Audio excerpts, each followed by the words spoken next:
I'm JB Schramm with College Summit.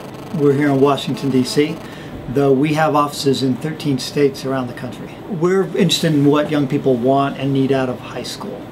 For 100 years, the purpose of the high school in America has been to graduate more students.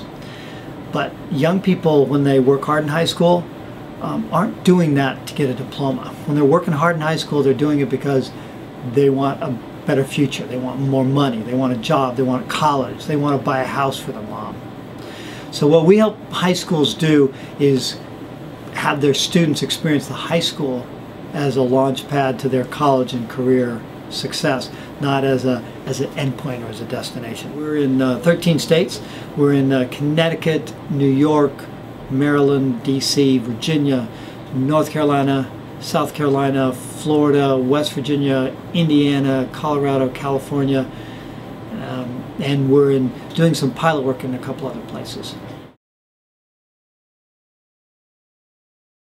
Two colleagues and I started College Summit. One is a man named Derek Canty, who's the finest youth development specialist I've ever seen. The second was a writing professor from Harvard, who I'd also seen do work through Upward Bound programs, a man named Keith Fromm. I was running a teen center in the basement of a low-income housing development here in Washington for 5 years. Got pretty good at ping pong, and also saw three big points. One was that we had young people who could make it in college who weren't going. And second, we saw the younger students lose their motivation when they saw their older siblings and neighbors stick it out, do the right thing, graduate from high school, but then not get the reward of college. And then when we talked to the high schools in the area, they kept telling us, we don't want any more programs. They come, they go. We want someone who can build our capacity, teach us how to fish. So that's how we started College Summit, to build the capacity of high schools to raise their college going rates by building the kind of college going culture that helps students stay on track academically and graduate college ready.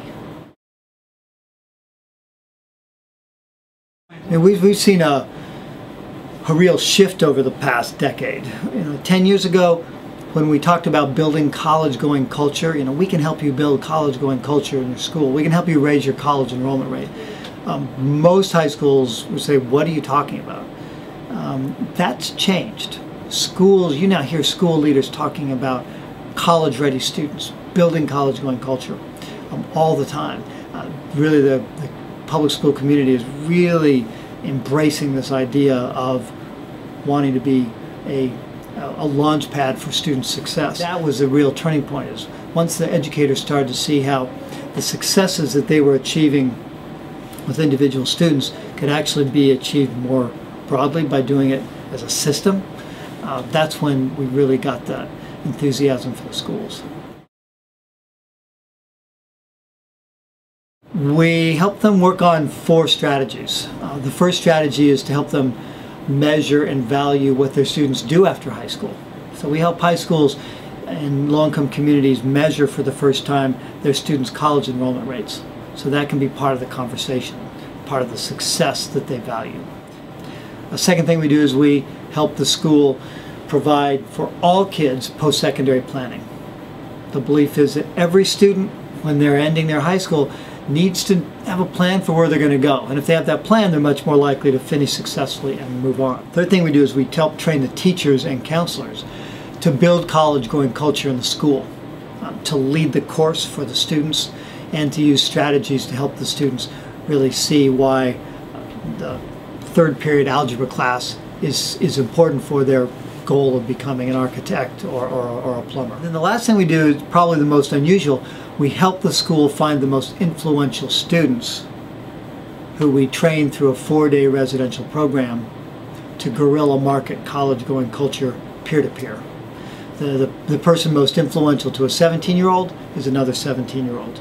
So we help the schools use social networks, peer-led, to build and raise the expectations among the students. So when the students, especially those who are picked as the influencers, our influencers are usually not the top scoring students. They're not the 4.0 students. students. We're identifying the students who are most influential, but a lot of them have a range of academic backgrounds. And when we say, come to a training, it's 4 days on a college campus. You'll work real hard, but most students say it changes their lives. A lot of the time students say, not interested. That doesn't sound like what I want to do with my summer. And it takes some cajoling from students who've done it before, or from their teachers or their parents.